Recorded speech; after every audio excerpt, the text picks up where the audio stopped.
cybercriminals can do a lot of damage with generative AI. For example, they can quickly generate large amounts of disinformation to specifically cast an organization in a bad light.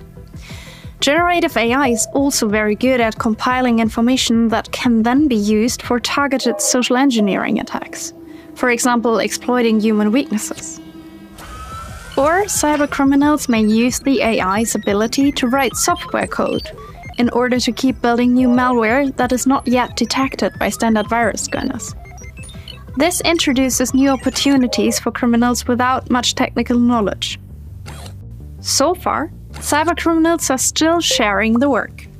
Some write the malware and offer it for sale, and the others then use it to carry out cyber attacks. But in the future, cybercriminals with less technical knowledge will certainly be able to develop malware for their attacks themselves. And of course, this is much cheaper. With the help of generative AI, criminals can also obtain information on things like vulnerabilities in network devices or software much more quickly. Then, a single targeted attack would be enough to cause great damage. The ability of generative AI to produce texts, images, and synthetic voices is another threat. Criminals have already started to use these. It was often the case that phishing emails, like those pretending to come from your bank, were full of spelling errors. When written by a generative AI, these emails are usually mistake-free and look believable.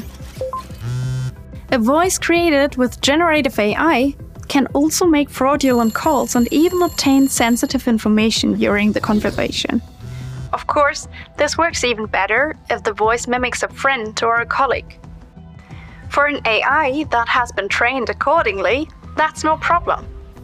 There's also the use of fake photos. For example, a deepfake, meaning an artificially created image or video, could show a person in a compromising situation and thus make them susceptible to blackmail.